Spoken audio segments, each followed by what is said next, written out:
انا عارف ومقدر انك الفترة دي ممكن تكون اصعب فترة في حياتك، وانك مخنوق ومش عارف هي هتعدي ازاي، بس ثق في الله ان هي هتعدي زي ما كل حاجة عدت. وبعد كده هتكتشف انكم كنتم مكبرين الموضوع قوي يا جماعه، وان الحياه اوسع بكتير من مجرد مرحله دراسيه وهتعدي. للاسف في نسبه كبيره من الناس والمجتمع متخيلين ان اللي ما جابش مجموع في ثانويه عامه او ما دخلش طب او هندسه او صيدله او ايا كان من الكليات العظيمه دي خلاص مستقبله اتدمر وجيم اوفر بالنسبه له. بس الحقيقه اللي لازم تواجه بيها نفسك ان الكلام ده كان بيمشي زمان، لكن حاليا في العصر الحالي اللعبه وقواعدها اتغيروا تماما، وقواعد اللعبة ما بقتش زي ما أهلنا فاكرين أو زي الجيل القديم ما هو فاهم. الشهادة الجامعية رغم احترامنا ليها وإن إحنا مش بنقلل من قيمتها تماما، لكن هي ما بقتش الضمان الوحيد، ما بقتش هي الوحيدة اللي بتفتح باب الرزق أو أبواب النجاح. إحنا حاليا في عصر المهارة، وعصر أنت بتعرف تعمل إيه، مش عصر أنت ماسك أنه ورقة ولا أنت متخرج من كلية إيه. الشركات في الوقت الحالي ما بقتش بتسأل أنت خريج كلية إيه أو معاك شهادة إيه، بقوا يسألوا انت بتعرف تعمل ايه، وريني المشاريع بتاعتك، وريني القيمة اللي انت هتديها لي، وريني القيمة اللي انت هتضيفها للشغل. تذكر قول الله يا صديقي وأن ليس للإنسان إلا ما سعى. ربنا سبحانه وتعالى ربط النجاح بالسعي مش بالشهادة وبالورقة اللي انت ماسكها. فسعيك لتعلم مهارة ذات قيمة هو اللي هيترجم لنجاح ملموس، مش الورقة تماما. بص حواليك كده، في آلاف الشباب يوميا بيعملوا دخل ما يحلمش بيه خريج كليات القمة. وده ليه؟ تفتكر ليه كده؟ لانهم فهموا قواعد اللعبة بدري شوية، فهموا ان التعلم الذاتي اللي موجود على الانترنت المجاني اللي بضغطة زرار واحدة اقوى بمراحل من التعليم اللي موجود في الجامعات واللي بتاخده في الشهادة. عايز اقول لك اللي انت بتسمعه في دماغك ان مستقبلك انتهى وانت خلاص اتدمرت ومحدش هيبص لك تاني، ده مجرد وهم في دماغك او مجرد سطى صوت لناس تانية. لكن الحقيقة ان دي مش نهاية اللعبة ولا حتى بدايتها. فيا أخ الإسلام ويا صديقي ويا أخويا ويا أختي، بدل ما تقعدوا تضيعوا وقت في الندم وفي جلد الذات، عايزك تفرح إن المرحلة دي خلاص انتهت أو بتنتهي، وتركز في اللي جاي. واسأل نفسك سؤال: أنا دلوقتي معايا وقت، إيه المهارة اللي لو اتعلمتها خلال سنة أو سنتين أو ثلاثة هتخليني في حتة تانية تماما؟ إيه المشروع اللي لو بدأت فيه أنا لوحدي أو لو دخلت أصحابي معايا هينقلنا نقلة تانية مختلفة؟ انا عايزك تفوق من كابوس الضياع وانك ضحت وخلاص اتدمرت، وتبدأ تركز في المهم بجد. صدقني السوق محتاج ناس بتقدم قيمة حقيقية، مش مجرد ناس معاها شهادة وخلاص. صدقني الفرق في الشخص اللي بيغير حياته واللي بيفضل مكانه سر، مش ان نزل عليه موهبة من السماء او ان ذكاؤه خارق مثلا، بل انه بيعرف يستغل وقته. صدقني جملة الوقت بيساوي فلوس، الجملة دي واقعية جدا، ومش مجرد جملة صاحبك الكاريزما بيقولها لك عشان يحس انه جامد، لكن هي جملة حقيقية للغاية. فانت لو ما دخلتش كلية قمة، صدقني انت عندك ميزة رهيبة: حرية الوقت، حرية انك تختار المجال اللي انت بتحبه، حرية انك تحدد سرعة تعلمك فيه، حرية انك تحط جدولك بنفسك، وحرية انك تجرب وتغلط من غير ما يكون وراك دكتور بيجري وراك عشان انت نسيت تسلم الاساينمنت او حاجة ملهاش لازمة في سوق العمل. عشان كده انا عايزك تبص للفترة الحالية ان هي فترة استثمار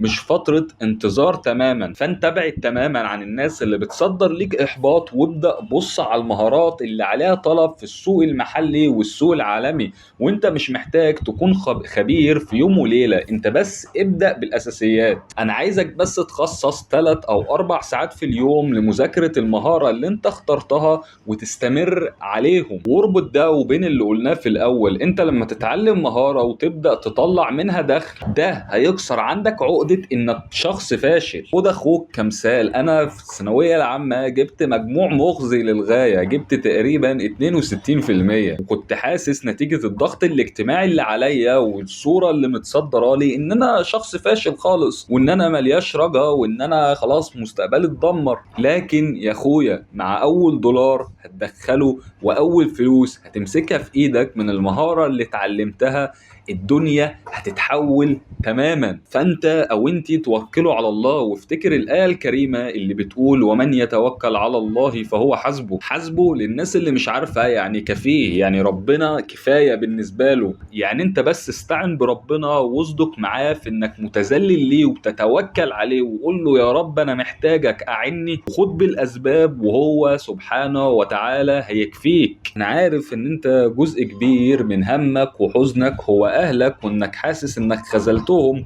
والضغط الاجتماعي اللي حاصل عليك. فانت من جواك ممكن تكون اقتنعت تماما ان الشهادة دي مجرد ورقة والقيمة الحقيقية في المهارة، لكن لسه كده في صوت في دماغك يا ابني دي كلية قمة، يا ابني يا بنتي الناس هتقول علينا ايه، يا ابني انت باللي بتعمله ده بتضيع وقتك وبتضيع مستقبلك. خليني اقول لك الحقيقة، انا مش عايزك تصطدم تماما مع اهلك. اهلك بيحبوك وبيخافوا عليك، بس هم خايفين عليك بمنطق جيلهم، خايفين عليك بمنطق الجيل اللي فات. بالنسبة لأهلك الأمان الوظيفي بيجي من الشهادة، هم ما يعرفوش مثلا يعني ايه فريلانسنج. فاللي انا انصحك بيه هنا ان بلاش تماما تخش معاهم في اي جدالات او اي مشاكل، او تقعد تشرح لهم، لان هم في الاغلب مش هيفهموا. انت بس خليك ساكت، واول ما المكنه تبدا تطلع قماش روح وري لهم، وصدقني مفيش حد هيبقى مبسوط بيك وان المكنه بدات اهي تشتغل قد اهلك. افتكر الايه الكريمه وقل اعملوا فسيرى الله عملكم ورسوله والمؤمنون. خلي الايه دي يا اخ الاسلام هي دستورك في الحياه. انجازك،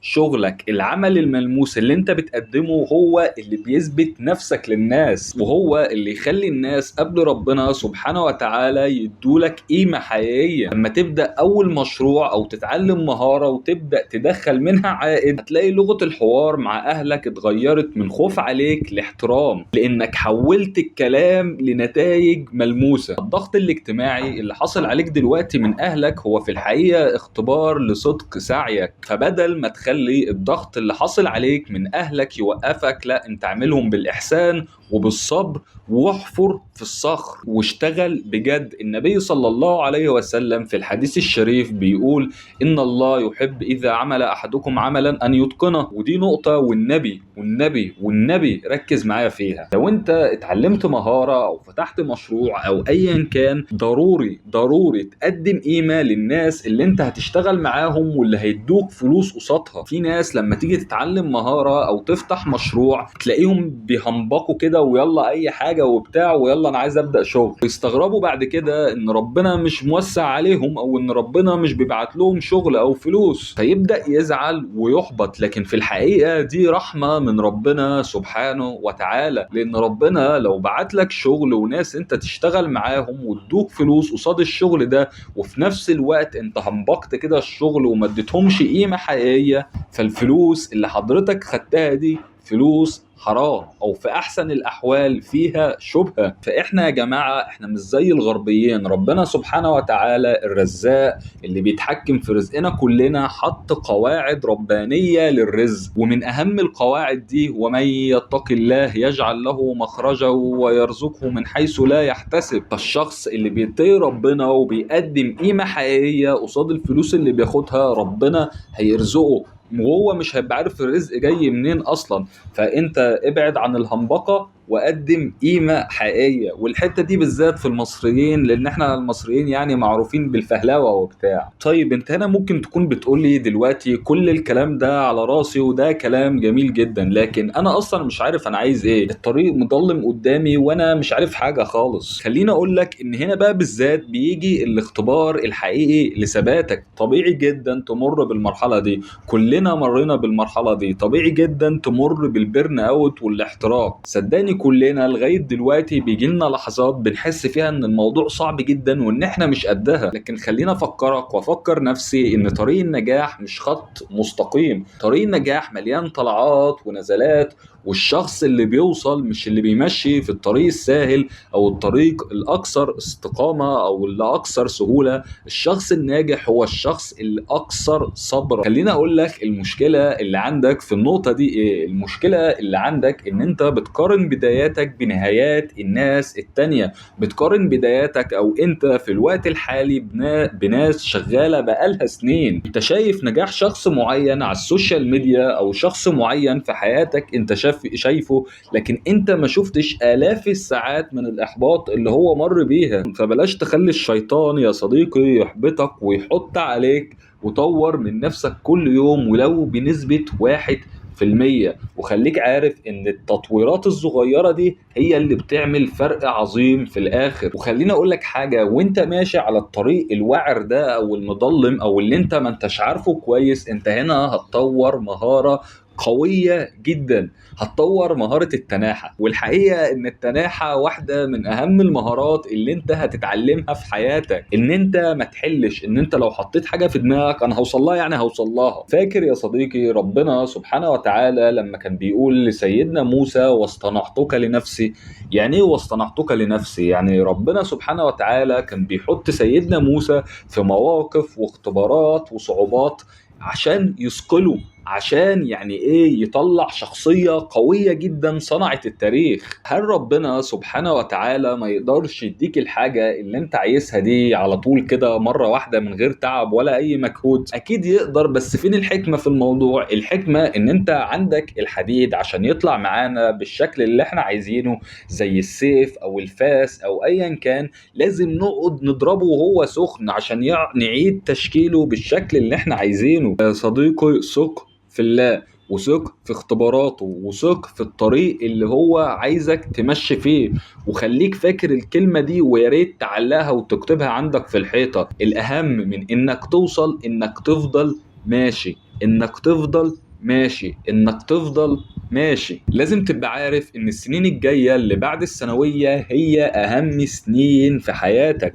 فيا اما تفضل عايش في دور الضحيه ومش عارف ايه وظروف البلد واصل الكليه ومش عارف ايه، يا اما تقوم وتنتزع مكانتك في الدنيا دي. خليك عارف ان كل الناس اللي انت بتتطلع ليهم في حياتك كانوا في مكانك دلوقتي، كانوا خايفين، كانوا مترددين، كان الطريق ضلمه قدامهم، ما كانوش عارفين هم هيعملوا ايه. لكن الفرق بينهم وبين الناس التانية ان هم كملوا. الطريق يا اخ الاسلام طويل لكنه طريقك انت، والنجاح في الاخر هيخليك تنسى طعم اي تعب انت شفته في النص. فانت توكل على الله وابدأ رحلتك النهاردة حالا مش بكرة. وحاجة مهمة عايز اقولها في اخر الفيديو: ما تتعلقش بالاسباب وتنسى رب الاسباب.